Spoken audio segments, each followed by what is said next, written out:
Hello दोस्तों, आप सभी का स्वागत है अपने चैनल खड़े जीएमएस कोचिंग में। आज हम आपके लिए लेकर आए हैं वस्तुनिष्ठ प्रश्न बीए सेकेंड ईयर वालों का राजनीति का सेकंड पेपर। तो चलिए यहाँ पर वेरी वेरी इंपॉर्टेंट क्वेश्चन को पढ़ना प्रारंभ करते हैं। तो यहाँ पर इकाई 1 से आपकी बहुत बहुत इंपॉर्टेंट क्वेश्चन वस्तुनिष्ठ में कौन कौन से रहेंगे, इनसे आप ये ना समझें कि ये आते नहीं हैं। इन्हीं से आप क्वेश्चन को अच्छी तरह से सीख सकते हैं, क्योंकि छोटे पॉइंट से बड़ा पॉइंट बनाना बहुत आसान होता है। जैसे यहाँ पर आप देखने वाले हैं, पहले क्वेश्चन में लिखा हुआ है ब्रिटिश संविधान की एक प्रमुख विशेषता है। तो यहाँ पर विधि का शासन इसका राइट आंसर हो जाएगा। इसके बाद दूसरे क्वेश्चन में लिखा है राज मुकुट क्राउन से आशय है। तो यहाँ पर इसका क्या हो जाएगा? तो यहाँ पर इसका रहेगा यानी सम्राट, मंत्रिमंडल और संसद इसका राइट आंसर। इसके बाद तीसरे क्वेश्चन में पूछा गया है ब्रिटिश मंत्रिमंडल की जननी संस्था है। तो इसका राइट आंसर आएगा आपका प्रिवी परिषद। इसके बाद चलेंगे चौथे क्वेश्चन पर। तो चौथे क्वेश्चन को भी देख लीजिए अच्छी तरह से। प्रधानमंत्री को नक्षत्रों के बीच चंद्रमा किसने कहा है? तो यहाँ पर प्रधानमंत्री को नक्षत्रों के बीच चंद्रमा किसने कहा है? तो यहाँ पर विलियम हारकोर्ट ने कहा था। तो यहाँ पर इसका राइट आंसर हो जाएगा। इसके बाद पांचवें क्वेश्चन देखेंगे ब्रिटिश लोक सदन के सदस्यों की संख्या 646 होती है। इसके बाद लिखा है ब्रिटिश न्याय व्यवस्था की विशेषता नहीं है। तो इसका आपका राइट आंसर हो जाएगा न्यायिक पुनर्विलोकन। सातवां क्वेश्चन लिखा है ब्रिटिश न्याय व्यवस्था की एक प्रमुख विशेषता। तो यहाँ पर रहेगी जूरी प्रथा। कौन सी? जूरी प्रथा। इसके बाद आठवां क्वेश्चन आप देखने वाले हैं। तो आठवां क्वेश्चन आपका ये रहा ब्रिटिश का प्राचीन राजनीतिक दल है। तो यहाँ पर अनुदान दल। इसके बाद नौवां क्वेश्चन दिया गया है ब्रिटिश दल प्रणाली की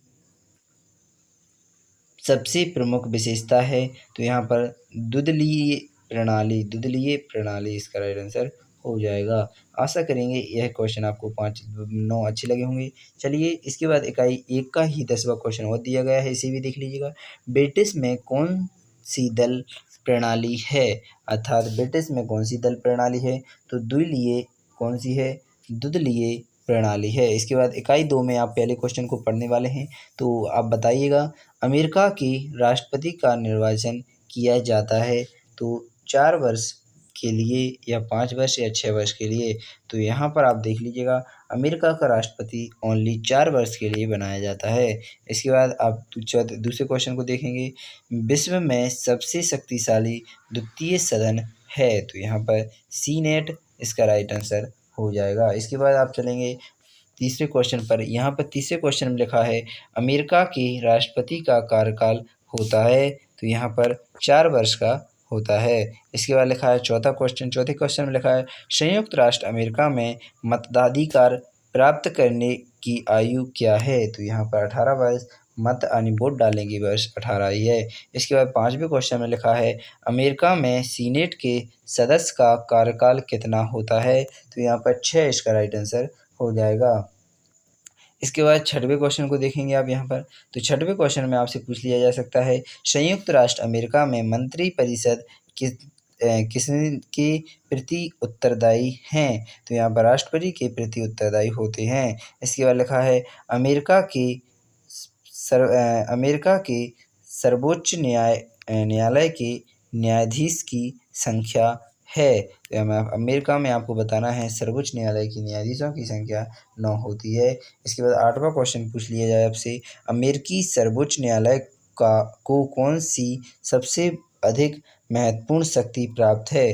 तो यहाँ पर न्यायिक पुनर्विलोकन की शक्ति। इसके बाद 9वां क्वेश्चन आपसे पूछ लिया जाए यहाँ पर कि अमेरिका में कांग्रेस का तृतीय सदन किसे कहते हैं? तो अमेरिका में कांग्रेस का तृतीय सदन यहाँ पर सर्वोच्च न्यायालय को कहते हैं। इसका राइट आंसर यहाँ पर हो जाएगा। इसके बाद चलेंगे इकाई 3 को भी देख लीजिए जाएगा। तो इकाई 3 में आपसे पूछ लिया जाए स्विट्जरलैंड प्रत्यक्ष प्रजातंत्र का घर है, यह किसका कथन है? तो यहाँ पर जलचर का हो जाएगा। यहाँ पर दूसरा क्वेश्चन, वर्तमान विश्व में कौन सा देश प्रत्यक्ष प्रजातंत्र का घर होने का दावा कर सकता है? तो यहाँ पर Switzerland is the right answer हो जाएगा। इसके बाद लिखा है तीसरा क्वेश्चन, स्विट्जरलैंड का वर्तमान संविधान कब लागू हुआ था? तो 18 अप्रैल 1919 में हुआ था। तो आशा करेंगे आपको अच्छी तरह समझ में आ गया होगा। चलिए इसके बाद आगे चलेंगे। तो आगे आपको लिखा है चौथा क्वेश्चन।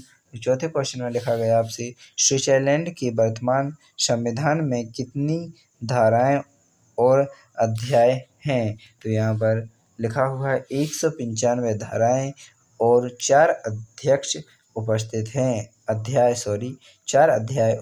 हैं। इसके बाद पाँचवें क्वेश्चन में आपसे पूछ लिया जाए, स्विस संघीय संसद की प्रतिनिधि सभा की सदस्य संख्या है? तो यहाँ पर कितनी है? 200 इसका राइट आंसर हो जाएगा। इसके बाद चलेंगे आप छठवें क्वेश्चन में, सीनेट की सदस्य संख्या है? तो 46 इसका राइट आंसर हो जाएगा। सातवें क्वेश्चन में आपसे पूछ लिया जाए, स्विट्जरलैंड की संघीय सरकार में कितने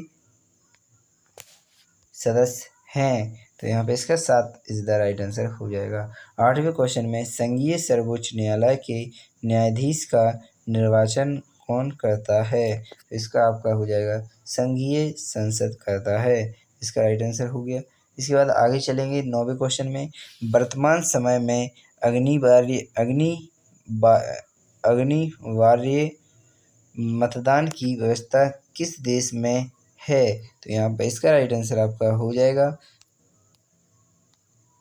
Switzerland is the right answer. इसका क्या हो जाएगा? Switzerland is the right answer. चलिए 10वें क्वेश्चन को भी देख लेते हैं। तो यहाँ पर 10वां क्वेश्चन नहीं है, इकाई 9 तक की थे, इकाई 4 प्रारंभ होती है। तो इकाई 4 में पहला क्वेश्चन आपसे पूछ लिया जा रहा है, चीन की साम्यवादी दल की स्थापना हुई थी, कब हुई थी? तो 1931 में। इसका 1921 इसका राइट आंसर हो जाएगा। दूसरा क्वेश्चन लिखा है, चीन के संविधान में संशोधन प्रक्रिया का उल्लेख किया गया है? तो अनुच्छेद 64 में किया गया है। इसके बाद तीसरे क्वेश्चन में लिखा है, जनवादी चीन में किस सिद्धांत को मान्यता दी गई है? यहाँ पर इसका हो जाएगा लोकतांत्रिक केंद्रवाद। इसका राइट आंसर हो जाएगा। इसके बाद लिखेंगे चौथे क्वेश्चन को।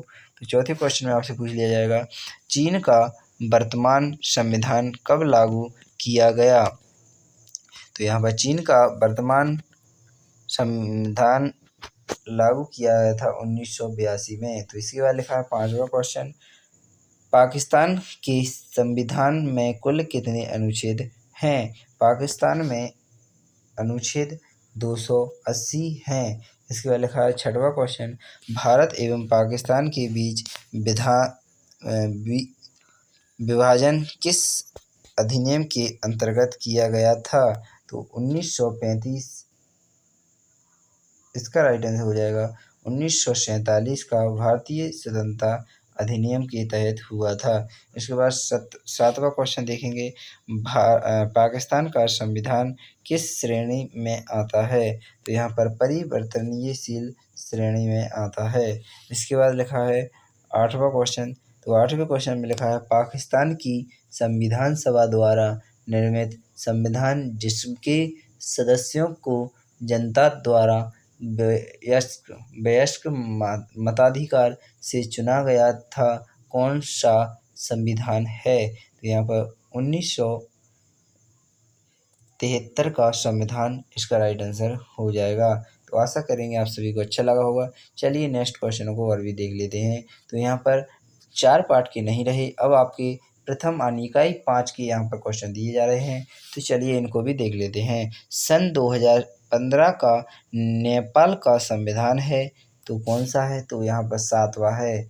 इसके बाद अगला क्वेश्चन लिखा हुआ है, नेपाल के संविधान में कुल कितने अनुच्छेद हैं? तो 308 इसके अनुच्छेद हैं। इसके बाद नेपाल के संविधान के किस भाग को मौलिक अधिकारों की चर्चा दी गई है? तो तीसरी इसकी राइट आंसर हो जाएगा। इसके बाद चौथा क्वेश्चन आपसे पूछ लिया जाए, नेपाल में राजतंत्र का अंत करने का समझौता किस वर्ष में किया गया?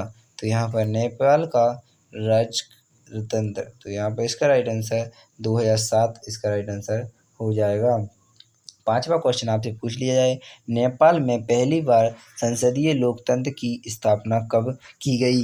तो यहाँ पर 1956 में की गई थी। तो इसके बाद रहेगा 6वां क्वेश्चन। तो 6वें क्वेश्चन को आप यहाँ पर देखने वाले हैं। तो यहाँ पर आपसे पूछ लिया जाए 6वें क्वेश्चन में, भूटान के संविधान द्वारा स्थापना की गई। तो भूटान के संविधान की स्थापना कब की गई थी? तो भूटान के संविधान द्वारा स्थापना की गई। तो यहाँ पर लोकतांत्रिक संवैधानिक राजतंत्र के द्वारा की गई थी। भूटान के संविधान में कुल कितने अनुच्छेद हैं? तो अर्थात 35 हैं। इसके बाद 8वां क्वेश्चन आपसे पूछ लिया जाएगा, अफगानिस्तान के संविधान में अंतर्गत द्वितीय सदन अर्थात वरिष्ठों के सदन के सदस्यों की नियुक्ति किसके द्वारा की जाती है? तो राष्ट्रपति और परिषदों के द्वारा। इसके बाद लिखा है अगला क्वेश्चन 9वां, यहाँ पर लिखा है अफगानिस्तान के संविधान में कुल कितने अध्याय और अनुच्छेद हैं? तो इसका 12 अध्याय और 162 अनुच्छेद हैं। तो यहाँ पर आशा करेंगे आपको अच्छा लगा होगा और ऐसी ही वीडियो हम आपके लिए लाते रहे हैं तो लाते रहेंगे। तो यहाँ पर वस्तुनिष्ठ क्वेश्चन पूरे समाप्त होते हैं। चलिए अब लघु और दीर्घ क्वेश्चनों को भी देख लेते हैं। तो ये रहे आपके यहाँ से लघु क्वेश्चन पहले, इसके बाद आएंगे आपके दीर्घ। तो यहाँ पर आप देख लीजिएगा अच्छी तरह से। तो ये रहे आपके यहाँ पर क्वेश्चन लघु। तो यहाँ पर लघु क्वेश्चनों को अच्छी तरह पढ़ लीजिएगा। चलिए इनके आंसर भी आपको बता देते हैं। तो ये रहा पहले का आंसर, ये रहा दूसरे का आंसर, दूसरे का ही यहाँ पर, ये रहा तीसरे का आंसर, यहाँ से ये रहा चौथे का आंसर, यहाँ पर ये हो जाएगा आपका 5वें का आंसर। ये आपके आ चुके हैं यहाँ पर दीर्घ उत्तरीय प्रश्न। अगर आपने इन क्वेश्चनों को नहीं देखा तो अच्छी तरह से हमने पढ़कर जब पेपर हल कराए थे तो इनको बताया गया था। तो चलिए यहाँ पर इंपॉर्टेंट क्वेश्चन है तो यहाँ पर आप इसी प्रकार देख लीजिएगा। तो यहाँ पर ये रहा इसी के इंपॉर्टेंट क्वेश्चन, वेरी वेरी, क्योंकि इन्हीं से आता है, अलग से नहीं आएगा। तो 7वां क्वेश्चन यहाँ पर ये रहा, 7वें क्वेश्चन को वैसे देख लीजिए। 8वां रहा तो इसे भी देख लीजिएगा। यहाँ पर ये रहा 9वां क्वेश्चन, इसे भी वेरी वेरी इंपॉर्टेंट है, इसे भी जरूर देखना है तो इसे देख लीजिएगा। कोई भी डाउट तो आप पूछ सकते हैं, यहाँ पर इसे भी देख लीजिएगा। ये 9वीं का ही है। यहाँ पर ये 10वां क्वेश्चन प्रारंभ होता है, इसे भी देखना है आपको। तो यहाँ पर इसे भी देख लीजिएगा, यहाँ पर इसे भी देख लीजिएगा। कोई भी डाउट तो पूछ सकते हैं, इसे भी देख लीजिएगा, इसे भी देख लीजिएगा। तो यहाँ पर आपने इनको सभी को पढ़ लिया अच्छी तरह से। तो बिना टाइम खराब के वीडियो को यहाँ पे विराम देते हैं। ऐसी ही और वीडियो में आप सभी का स्वागत करते रहेंगे। धन्यवाद। बिना टाइम खराब के अगली वीडियो मिलेंगे। भारत माता की जय और स्वतंत्रता दिवस की आप सभी के लिए हार्दिक शुभकामनाएं।